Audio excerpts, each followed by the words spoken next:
El desierto es un lugar bíblico cargado de significado, ciertamente, pero es sobre todo el desierto de Israel, que Israel tuvo que cruzar para ir desde Egipto hasta la Tierra Prometida. Hemos trabajado en los vídeos anteriores sobre la salida de Egipto, la esclavitud de Egipto, la salida de Egipto, paso del Mar Rojo. Vamos ahora a comenzar a caminar. Israel es un pueblo en camino por el desierto. Dios lo ha llamado, Dios lo conduce y es fundamental entrar en el desierto con todas las dificultades y todos los retos que ello supone. Trabajamos el libro del Éxodo desde el paso del Mar Rojo hasta el monte Sinaí. Israel, antes de llegar a la montaña sagrada, tiene que afrontar dificultades del camino. Acompañamos a Israel sintiéndonos pueblo peregrino que gracias a la palabra hace una pedagogía preciosa de la vida y de la fe. Bienvenidos al desierto. Allí, como diría Oseas, el Señor nos lleva para hablarnos al corazón. Escuchemos desde el corazón los textos del desierto. Bienvenidos.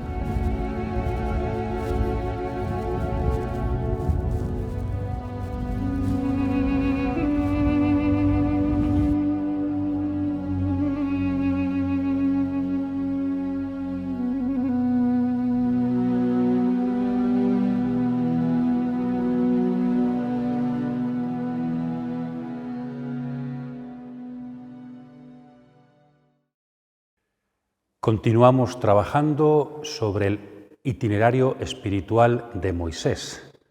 Esos 4 libros bíblicos, ¿verdad? Génesis ya lo trabajamos, estamos trabajando ahora Éxodo, Levítico, Números y Deuteronomio. Nos quedan por trabajar estos textos, que en el fondo se dividen en 2 grandes temas, 4 bloques, pero 2 grandes temas. Hemos pasado el Mar Rojo con Moisés, han cantado alabanzas a Dios, y ahora comienza el camino por el desierto, una primera etapa de desierto que va desde Egipto al Sinaí. Aquí tenemos el monte Sinaí. Entonces, desde Egipto hasta el Sinaí, una primera etapa de desierto. Después hay una larga escena, una larga perícopa del Sinaí, que es la segunda parte del libro del Éxodo, todo el libro del Levítico y la primera parte del libro de los Números. Después, desde el Sinaí a las estepas de Moab, es decir, frente a Jericó, a la tierra prometida, que es el segundo itinerario por el desierto. Hay 2 grandes bloques de desierto. Y luego el libro, aparte del Deuteronomio, sería la continuación de esto, porque es el último día del camino por el desierto, el último día de la vida de Moisés, pero creemos que merece una explicación aparte y profunda.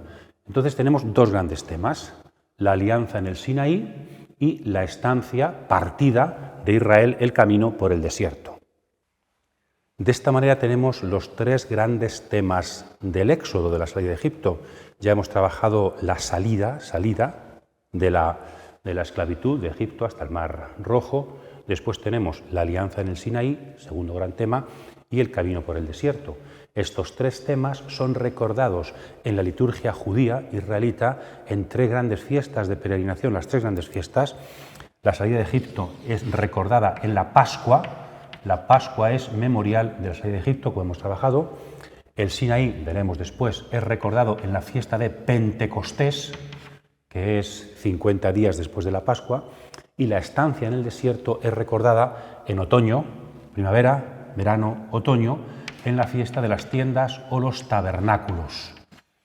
Entonces diríamos como la liturgia y la historia están completamente unificadas. La liturgia nos sirve para que todas las generaciones podamos acceder al origen histórico de la salvación de Israel. Esas 3 dimensiones fundamentales del Éxodo pueden ser vividas por cada generación de israelitas gracias a las 3 grandes fiestas de peregrinación. Entonces dedicaremos este vídeo a trabajar sobre la primera parte breve de camino por el desierto, desde Egipto, el Mar Rojo, hasta el Sinaí. El siguiente vídeo trabajaremos sobre el Sinaí y después en 2 vídeos trabajaremos la segunda parte por el desierto y el libro del Deuteronomio. El desierto es un lugar importante para los profetas. Nos vamos entonces ahora al desierto para que allí, como diría Oseas, el Señor nos hable al corazón y nos seduzca para que podamos seguir sus huellas y recuperar el amor primero.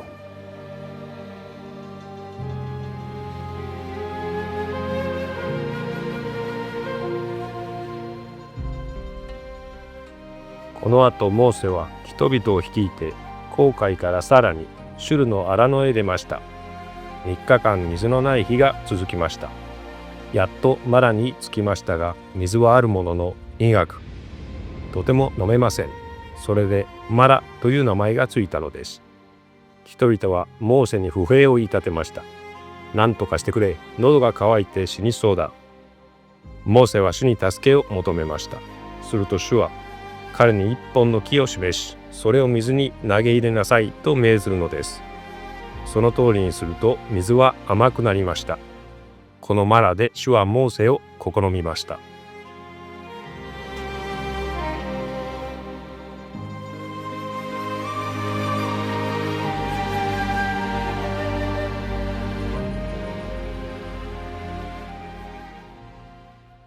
Como guía de lectura dividimos este vídeo en los episodios, en 5 episodios que van desde el Mar Rojo hasta el Sinaí, ¿verdad? Hemos dividido aquí, el primero es en Mará, vemos los versículos para que vayamos leyendo las escenas. Después está el maná, el pan del cielo que cae y las codornices. Dios da de comer al pueblo pan y carne, capítulo 16. Después da de beber agua que brota de la roca en Refidim, la primera parte del capítulo 17. Después hay una batalla contra un enemigo que le sale al encuentro en el desierto, Amalek.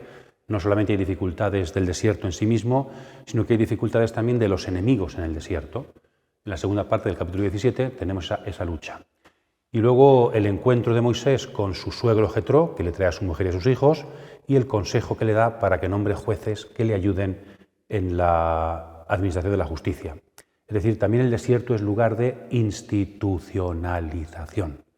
Es lugar de dificultades y quejas, es lugar donde Dios, la providencia de Dios se muestra ayudando al pueblo, y también es lugar, bueno, pues de lucha y de instituciones para que el pueblo siga adelante. Es decir, de alguna forma todo nació en el desierto para Israel.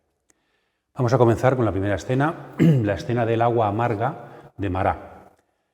Hemos partido del mar de Suf, el mar rojo, interpretado como decíamos, ¿verdad?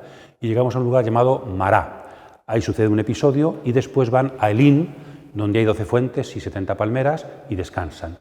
Entonces el camino pasa por una dificultad y después llega un descanso en un lugar agradable. ¿Cuál es la dificultad? Bueno, pues después de caminar 3 días tienen sed y encuentran por fin, o sea, uno tiene sed, va caminando y por fin encuentra agua. ¡Qué alegría! Hemos encontrado agua, ya van a beber y no pueden porque el agua es amarga. Entonces es casi peor haber encontrado agua porque la ilusión ante la sed se rompe y entonces el pueblo se queja contra Moisés. Va a aparecer, explicaremos más despacio en otro episodio, la importancia de las murmuraciones, de la queja del pueblo contra Moisés y contra Dios en el desierto. Ante cualquier dificultad la primera reacción es la queja. Estábamos mejor en Egipto, ¿verdad? La queja. Y Moisés, ante la queja, reza a Dios. ¿Y qué hace Dios para solucionar? Dice que hay un madero, un trozo de madera, que lo echa al agua y entonces el agua se convierte las aguas de amargas en dulces. El pueblo puede beber y continuar su camino para descansar.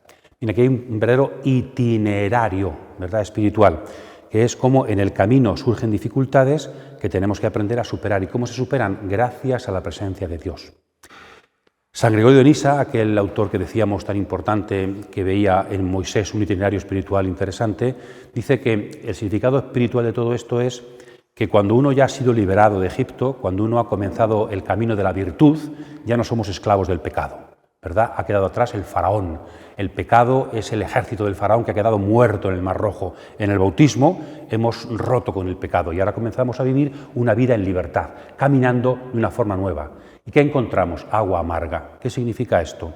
Que cuando hemos decidido comenzar las sendas de la virtud, al principio nos saben amargas. Al principio no es fácil. Tenemos que ser capaces de perseverar, de ir más allá de las dificultades del principio.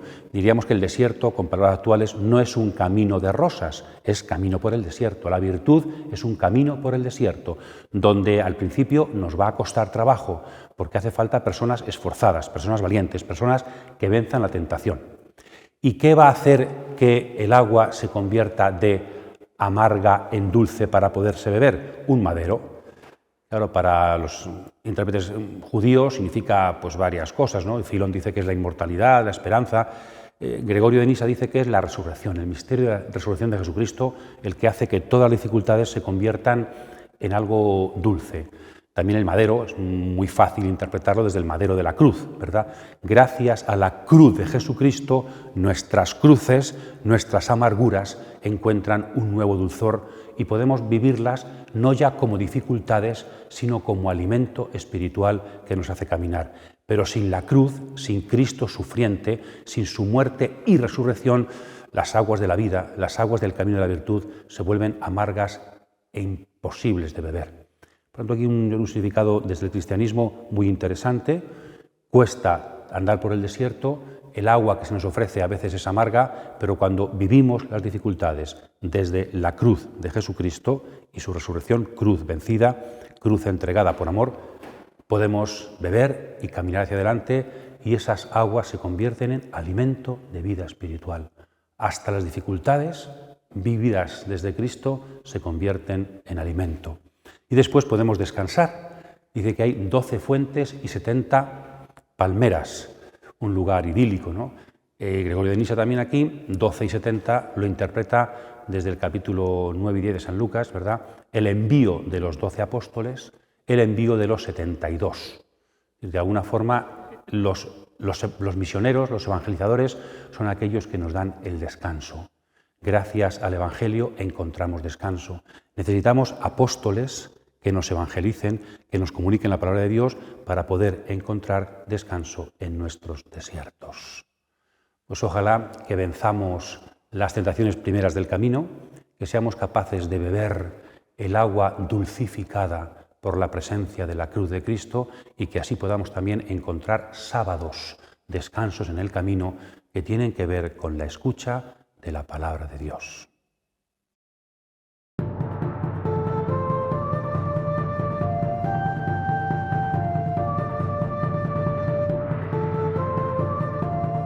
主はモーセに言いました。天からパンを降らせよう。毎日みんな外へ出て、その日に必要なだけ集めなさい。これは私の指示を守るかどうかを見るテストにもなる。ただ6日目だけは普段の2倍集めなさい。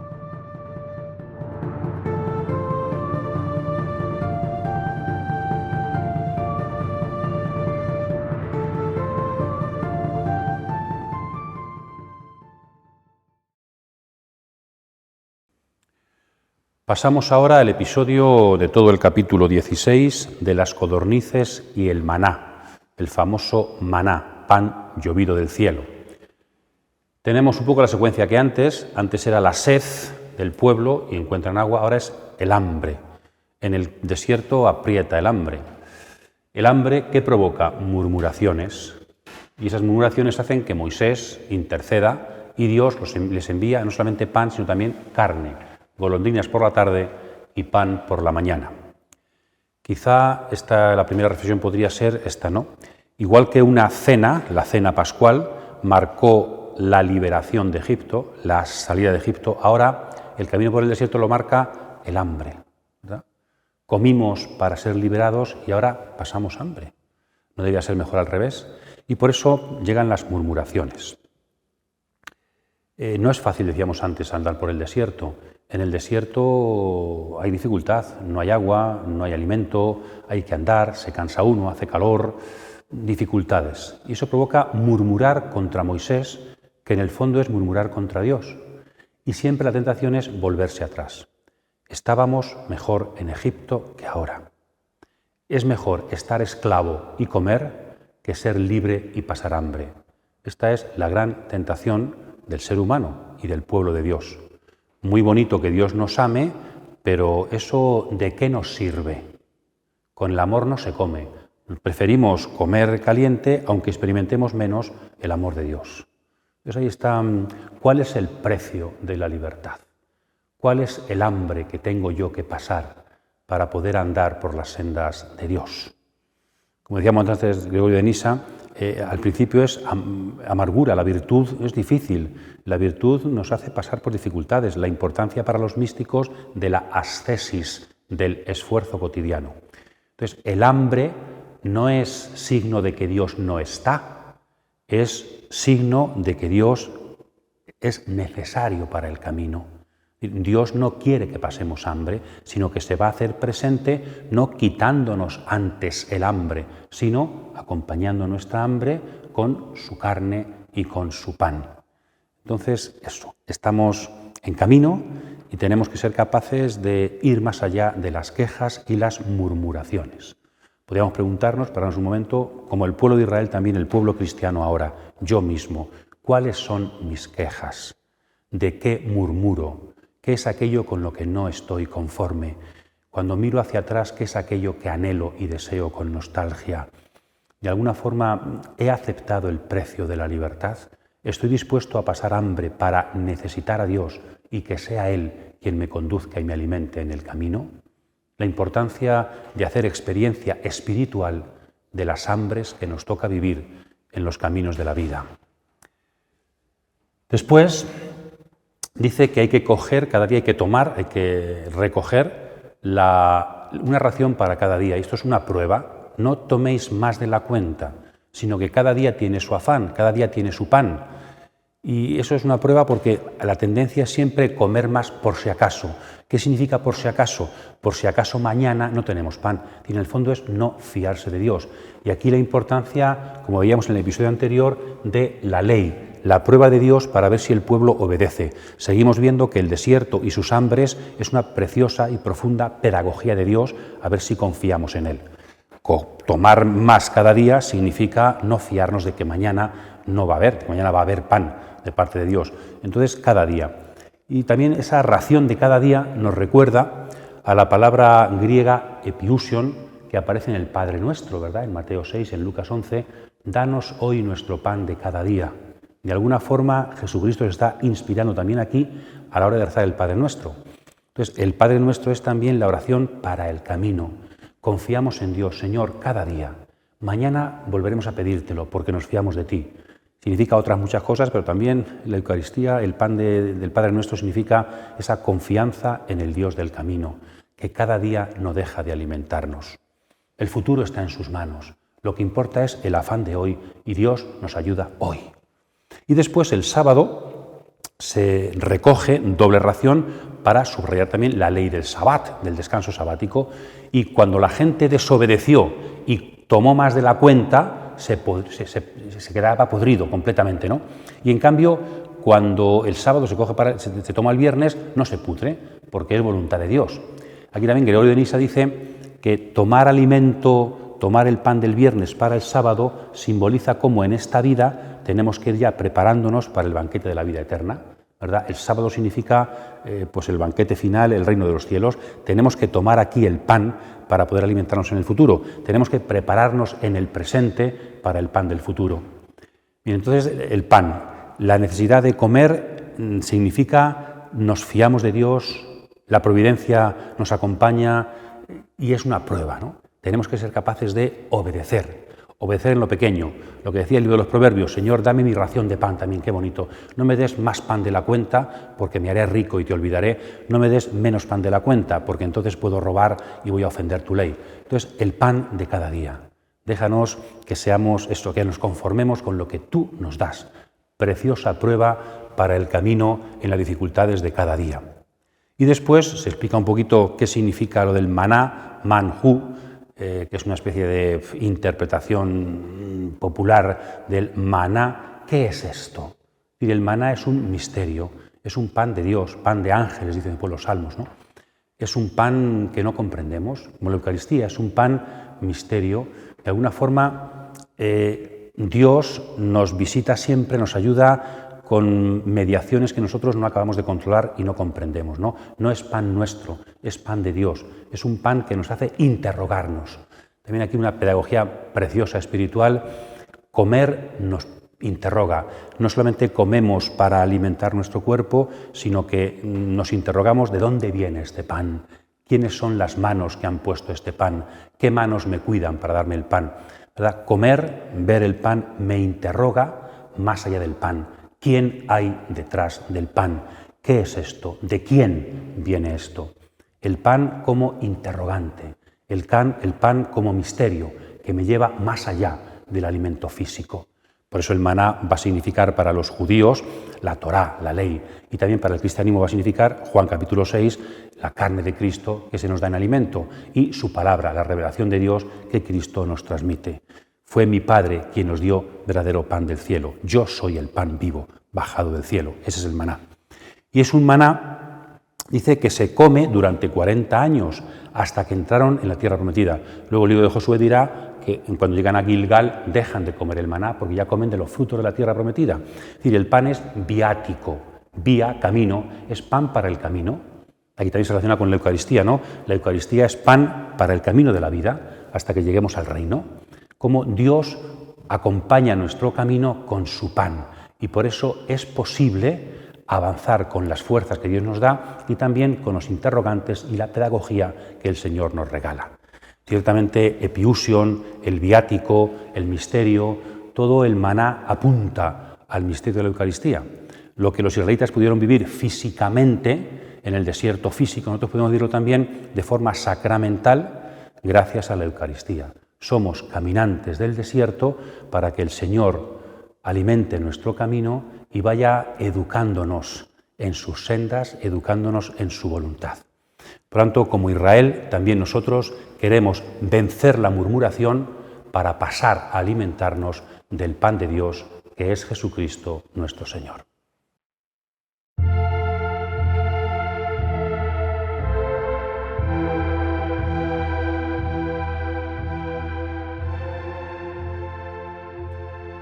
El maná del desierto, la carne del desierto, golondrinas, también el agua de la roca. Dios alimenta a su pueblo, aunque siempre de una forma prudente. Les va educando pedagógicamente para que comprendan que no solo de pan vive el hombre, sino de toda palabra que sale de la boca de Dios.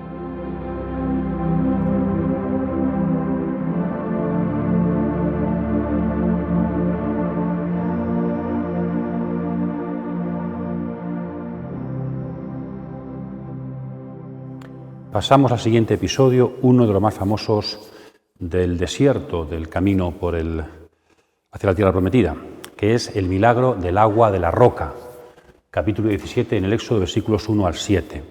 Estamos en la misma secuencia de siempre, ¿no? El pueblo tiene sed, murmura, se queja contra Moisés, Moisés reza a Dios y Dios les envía la solución, ¿no? Es siempre esta secuencia que se podría parecer mucho a las secuencias nuestras que nos suceden en la vida. Siempre la dificultad provoca queja y la queja provoca oración y la oración, bueno, pues hace que Dios intervenga para decirnos un poco, para seguir diciéndonos que confiemos en Él, que Él está siempre ahí, ¿por qué nos quejamos tanto, no? Por eso ese lugar se llama Masá y Meribá. Están en Refidim, ese lugar se llama así, Refidim. En Refidim van a suceder dos acontecimientos, dos episodios, y después también el siguiente de la batalla contra Amalek. Y este primer episodio nos dice que se cambia el nombre, se le pone el sobrenombre de Masá y Meribá, que en hebreo significan pues tentación y querella, disputa, ¿verdad? Es decir, la tentación. El desierto es lugar de tentaciones, por eso Jesús irá 40 días al desierto a ser tentado por Satanás. Aquí el pueblo cayó en la tentación. Jesucristo, en los 40 días, que se corresponden con los 40 años de Israel, va a vencer la tentación. Estamos llamados a acompañar a Jesucristo, dejar que Él nos guíe para afrontar las tentaciones como el pueblo y ser capaces de vencerlas con Él. Vencer la tentación y no caer en la querella, en disputar contra Dios. En los profetas Dios a menudo disputa contra el pueblo. Rib se llama esto en el Antiguo Testamento. Esa querella judicial de Dios contra el pueblo, porque el pueblo es pecador. Y aquí el pueblo se atreve a querellarse contra Dios, como si Dios hubiera cometido algún pecado. Es el gran pecado del pueblo, tentar a Dios. Tentar a Dios, ¿está Dios o no está con nosotros? ¿Actúa Dios o no? Quieren que nos demuestre que Dios está con nosotros. Es el gran pecado del pueblo, la gran tentación, el dudar de Dios, ¿no? La presencia de Dios. Antes se decía, estábamos mejor en Egipto, y ahora es, ¿pero Dios está con nosotros o no está con nosotros? Esa es la gran pregunta, esas son las dudas, ¿no? Las dudas también que todo creyente seguramente en la vida tiene. Hay circunstancias de la vida que nos ponen en duda nuestra fe, el amor de Dios por nosotros. ¿Cómo se puede dudar del amor de Dios? Pues a veces dudamos. Esa es la gran tragedia quizá de la vida, ¿no? No fiarnos de Dios. Está, se repite varias veces en el texto, ¿verdad? ¿Está o no está Dios con nosotros? El Emmanuel, Dios con nosotros, dice Jesucristo, pues de verdad pensamos que Dios está para siempre con nosotros o creemos que Dios nos olvida. Como diría Isaías, capítulo 49, ¿no? ¿Podría una madre olvidar al hijo de sus entrañas? Pues aunque ella te olvidara, yo no te olvidaré nunca. Eso es la fe. A pesar de las dificultades, saber que estamos en manos de Dios y Él nunca nos abandona. Ese es el aprendizaje que el pueblo debería hacer en el desierto. Y entonces, igual que en Mará, con un madero, se convirtió el agua de amarga en dulce, aquí con el cayado, con el que Moisés abrió las aguas del Mar Rojo, ese mismo cayado, también con el que había hecho milagros en Egipto, ahora es capaz de tocar la roca y hacer que salga agua de la roca, ¿verdad? Y Dios, de una roca nada menos, le da el alimento al pueblo. Algunos piensan que esta fuente, la tradición sitúa a unos kilómetros del monte Sinaí, allí donde cuando van los peregrinos por allí, suele haber ahí algún hotel cerca, y entonces pasan por el lugar donde hay una fuente, dicen que esa sería la fuente de Masai Meriba, cerca del Jebel Musa, el monte Sinaí que la tradición judío-cristiana ha recordado, ¿no? La roca es físicamente una roca, pero ha sido interpretada tradicionalmente como Yahvé. Yahvé es mi roca, dice el Salmo. Y para los judíos la roca es la Torá, de la que salen las enseñanzas, el agua, para alimentar al pueblo. Y la tradición judía dice que la roca, como estamos además llegando al Sinaí, los acompañaba por el desierto. No solamente fue una roca física, sino que como es la Torá, la roca se fue moviendo. Es decir, que la Torá, Dios, la tienda del encuentro, se mueve con el pueblo para acompañarlo siempre y que no deje nunca de tener la fuente de su vida, que no es una fuente física, sino que es la fuente de la sabiduría, la fuente de la que tomar cómo actuar en la vida. Por eso, gracias a esa interpretación, la roca que se mueve y les da la Torá, San Pablo en 1 Corintios 10 dice que esa roca que se mueve, que los acompañaba, era Cristo. Es decir, la aplicación a Cristo de todas las tradiciones del Antiguo Testamento. Jesucristo es la nueva Torá, la definitiva Torá, la ley definitiva, que nos acompaña siempre en el camino. No solamente está en un sitio para que vayamos a beber, sino que Él se ha hecho carne, se ha hecho caminante con nosotros para poder acompañar toda nuestra sed y poder también alimentar toda nuestra hambre. Entonces, la espiritualidad de la roca, que es Dios con nosotros, que es Jesucristo caminando, dándonos siempre de ver, ¿está o no está Dios con nosotros? Él se ha hecho roca que camina para que nunca dejemos de confiar en Él y podamos alimentarnos con su presencia. Y aquí os invito a una doble aplicación de este texto, en clave espiritual, en clave de lección divina, ¿verdad? Podríamos aplicarnos el texto diciendo, bueno, ¿quién soy yo? Yo soy a menudo el pueblo que se queja una y otra vez, el pueblo que duda de Dios, mis dudas, ¿no? También yo dudo de que el Señor está con la Iglesia. También yo dudo de que el Señor está conmigo, de que el Señor está con el hombre para acompañarnos siempre. ¿Cuáles son mis dudas? ¿Qué cosas me hacen dudar? ¿Y qué cosas me ayudan a superar la duda? O también otra aplicación sería, yo soy Moisés. A menudo los demás, como saben que soy cristiano, me dicen, ¿y por qué Dios permite? ¿Y por qué Dios hace? ¿Qué hacer ante las dudas del pueblo? ¿Qué hacer ante las quejas de los demás? Moisés siempre reza a Dios y espera en la actuación de Dios. A través de él, él siempre tiene que hacer algo de parte de Dios. Entonces, yo soy a veces Moisés.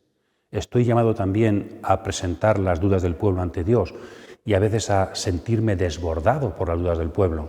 Entonces, rezar, confiar en Dios, ayudar al pueblo a que no deje nunca de confiar en la presencia de Dios, que es el Dios con nosotros, que siempre alimenta nuestra sed.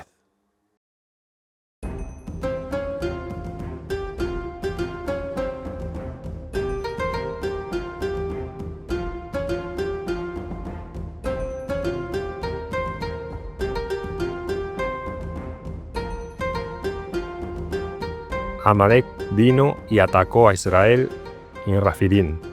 Moisés dijo a Josué, escoge unos cuantos hombres, haz una salida y ataca a Amalek. Mañana yo estaré en pie en la cima del monte. con el bastón de Dios en la mano. Hizo Josué lo que le decía Moisés y atacó a Amalec. Entre tanto, Moisés, Aarón y Hur subían a la cima del monte. Mientras Moisés tenía en alto las manos, vencía a Israel. Mientras las tenía bajadas, vencía a Amalec.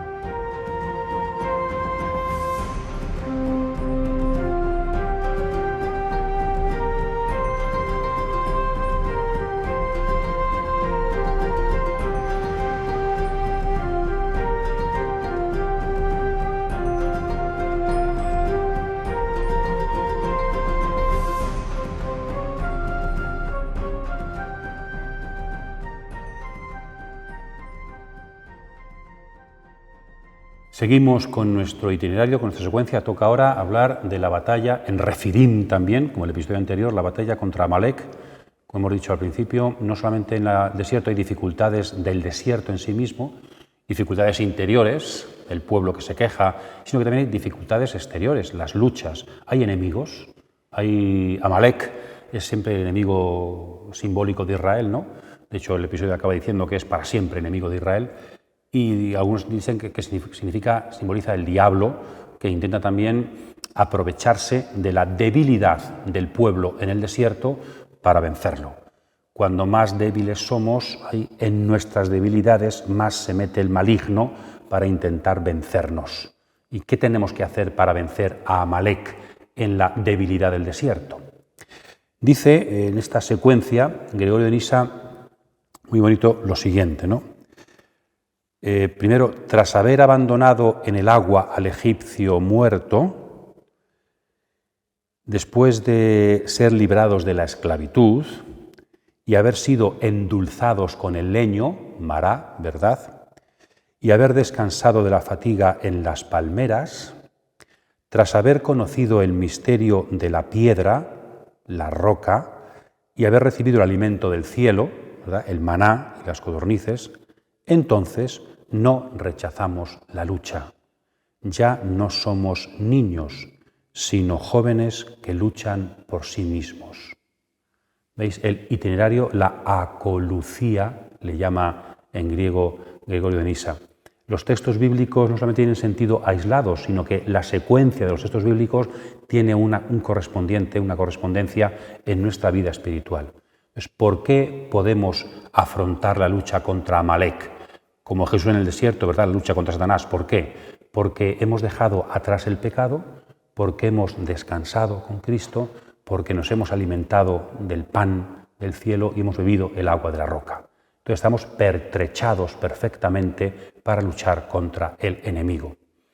Ahora bien, si no comemos y bebemos el pan y el agua de Cristo, si no descansamos de nuestras fatigas, si no entramos en el misterio de la roca y del don que Dios nos da, nos regala, seguramente en las luchas no estaremos preparados y seremos vencidos por Amalec.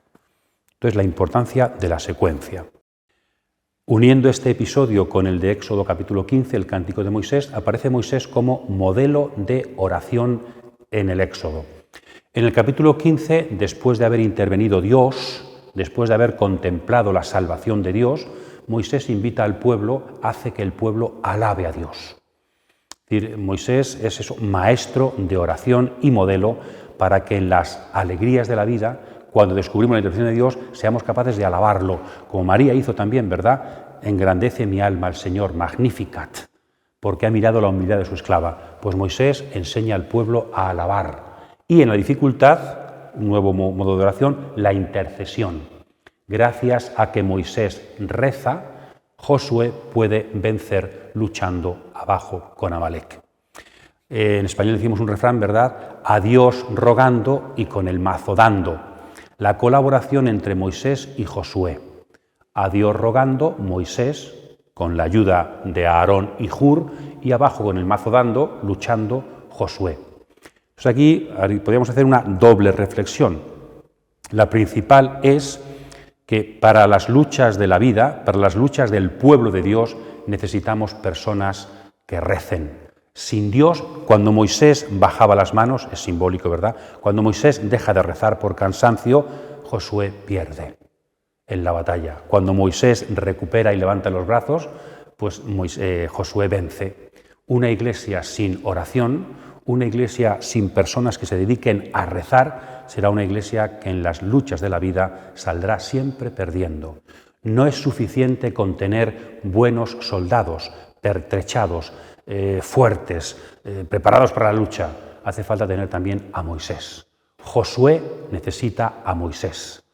La importancia de la oración, la necesidad de la oración para todos, pero también que exista una institución de la oración y la importancia de la vida contemplativa para que Josué pueda vencer en el mundo del trabajo, en el mundo del día a día, en el mundo de las circunstancias de la sociedad.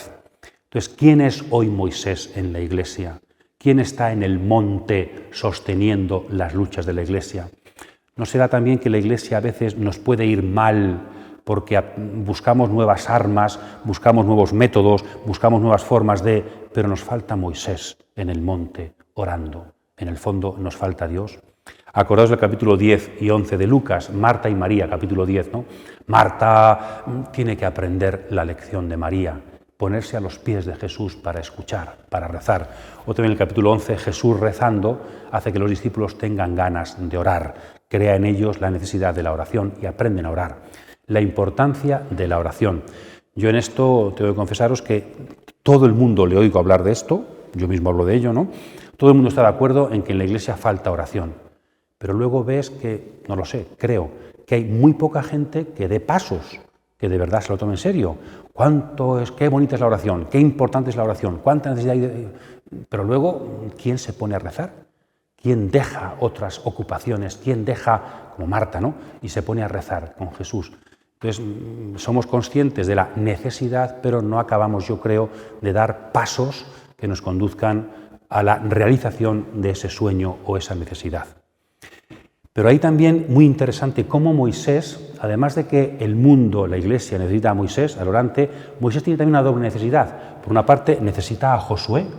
Cuidado con el fundamentalismo. Igual que Josué necesita a Moisés, Moisés necesita a Josué. No podemos estar solo en el monte. Necesitamos también personas que estén abajo en el valle luchando. Y también en el mismo monte, Moisés, que se cansa, necesita que dos personas, su hermano Aarón y Hur, le ayuden a sostener las manos. No solamente hace falta gente que luche, sino gente que nos apoye en la oración. La oración no es una lucha victoriosa de Moisés solo, sino que hasta para rezar Moisés necesita ayuda. La oración es un milagro de la comunidad, que al ayudarse invoca a Dios y hace que la Iglesia, que el pueblo de Dios, venza. Pero aquí ya va apuntándose, en el siguiente episodio aparecerá también de nuevo, como porque necesitamos a Dios, nos necesitamos. Josué a Moisés, Moisés a Josué, Moisés a Aarón y a Hur. Nos necesitamos unos a otros.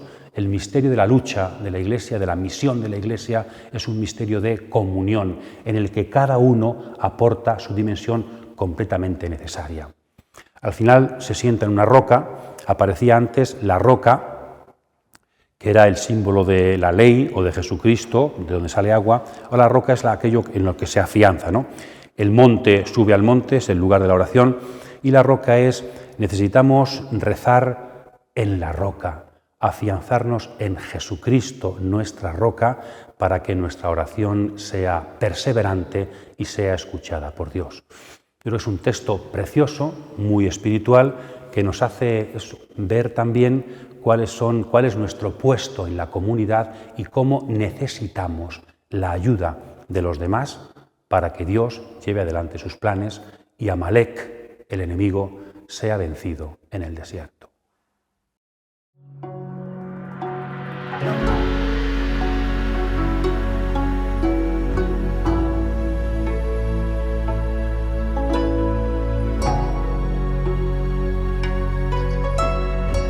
Moisés respondió a su suegro: el pueblo acude a mí para consultar a Dios.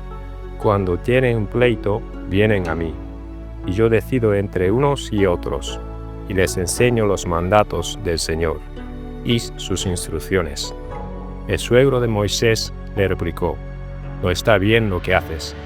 Os estáis matando tú y el pueblo que te acompaña. La tarea es demasiado grande y no puedes despacharla tú solo.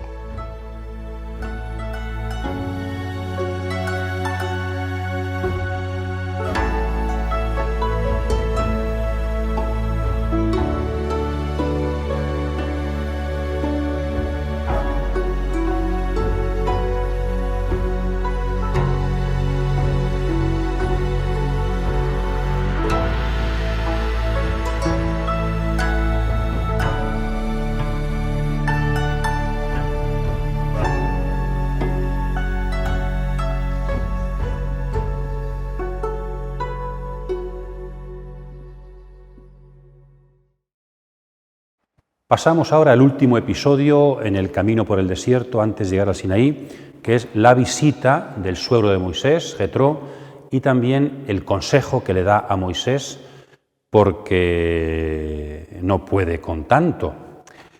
En primer lugar, la familia de Moisés se vuelve otra vez a juntar, ¿verdad? Él ha cumplido una misión que le cuenta a su suegro y parece que su suegro casi se convierte, ¿no? Es extranjero, el suegro de Moisés es madianita. Entonces, como también la liberación de Israel pues hace que otros pueblos reconozcan el poder de Yahvé que conduce a su pueblo. Y un sacerdote de Madián, Jetro, también parece que se convierte y ofrece sacrificios al Dios de Moisés, al Dios de Israel.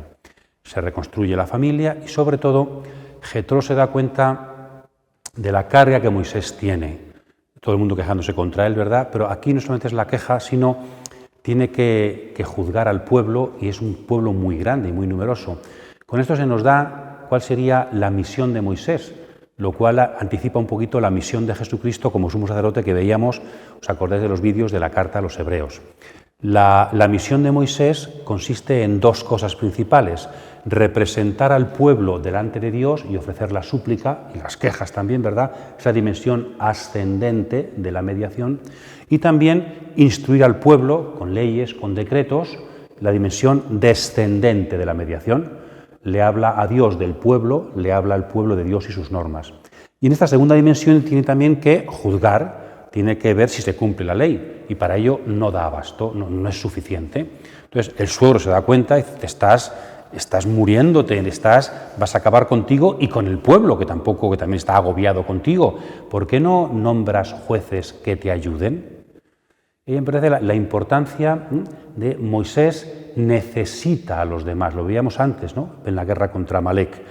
Toda persona, necesitamos a los demás. Hasta Jesús de Nazaret, que es el Hijo de Dios, quiso fundar una comunidad de discípulos también para enviarlos a predicar. Necesitamos a los demás porque necesitamos a Dios. Y aquí tiene que ser el consejo del suegro, de un extranjero. No siempre los consejos vienen de la persona más creyente y de la persona más inteligente y de la persona... Dios también puede hablarnos a través de extranjeros.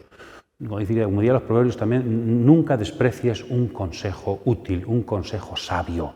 Entonces, saber escuchar a los demás, aunque Moisés es mucho más importante que Jetro, y en cambio Moisés tiene que aceptar que a él no se le ocurre todo, que es de sabios aceptar el consejo de los demás. Es una lección, creo, muy importante. Moisés también en esto se muestra como un hombre humilde, siendo el personaje más importante de la historia de Israel, siendo muy capaz de hacer muchas cosas, necesita a los demás y se da cuenta de esa necesidad gracias al consejo de su suegro, que es un extranjero.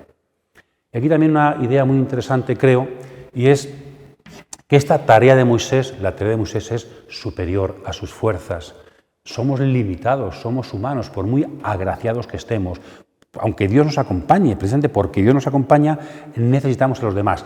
La tarea es superior a tus fuerzas. Aceptar nuestros límites, que son una bendición, porque es la forma que tenemos de incorporar a otros a nuestra misión. A veces en la Iglesia puede suceder que un sacerdote, un catequista, una persona consagrada, pues se vea tan capaz y haga las cosas tan bien que todo lo quiera hacer él, porque además es el que mejor lo hace, pero llega un momento en que no llega, y eso es bueno, porque así permite que otros, aunque no lo hagan tan bien como él, pero que también participen de la misión. Porque la misión no es de ese sacerdote o de ese catequista o de esa consagrada. La misión es de Dios, la misión es de la Iglesia y por eso, aunque otros lo hagan un poquito peor que yo, es bueno que también se incorporen a la misión. Entonces, reconocer nuestros límites como bendición de Dios para que la misión sea comunitaria y no nos apropiemos de la misión. En esto me recuerda, muy importante, ya lo hablamos cuando hablamos de los apóstoles, el capítulo 6 de Hechos, dicen los apóstoles que no dan abasto tampoco, ellos no llegan y por tanto instituyen el diaconado, porque si no se están dedicando a cosas que no son propias de ellos. Para dedicarse más a la oración y a la predicación de la palabra, tienen que nombrar a diáconos que se ocupen de otras tareas. También Moisés tiene su tarea, pero es acompañado, ayudado por otros ministerios. Una iglesia de ministerios que es una iglesia donde la misión es de Dios. Aquí acaba este itinerario de Moisés hasta el Sinaí, por el desierto, donde ha habido dificultades, quejas, mucha gracia de Dios, mucha oración, mucha presencia del Dios con nosotros y también consejos de fuera, para que dejemos que la comunidad nos acompañe. ¿Veis? No solamente el pueblo, no solamente es quejas, también en el pueblo hay personas que pueden ayudarnos. Hace falta que les demos juego, que estemos dispuestos a que colaboren con nuestra tarea. Seguimos avanzando con Moisés para acercarnos a los pies del monte Sinaí.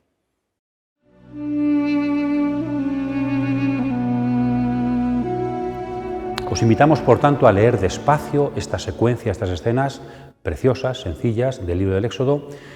Por ejemplo, podríamos plantearnos de esta secuencia, de estas escenas, cuál es la que hoy, en este momento, necesito yo más meditar. ¿Cuál es aquella en la que Dios me está hablando más a mí? O también, ¿cuál sería aquella que la iglesia de hoy, mi iglesia, mi comunidad, más necesita darse cuenta, escuchar, para discernir sus tareas? De eso se trata, ¿no? De iluminar nuestra vida con la palabra de Dios. Somos pueblo en camino. Moisés, en las Escrituras, pero sobre todo el nuevo Moisés, que es roca y agua y maná, nos acompaña en el camino.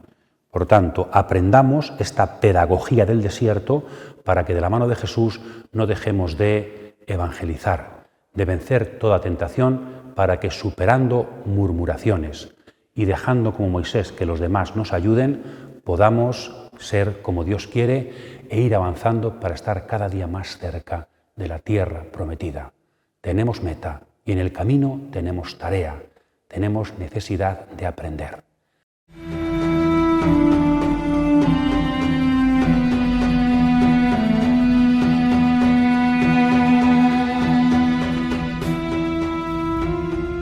Hemos caminado por el desierto con Moisés, con el pueblo de Israel, con las dificultades del camino.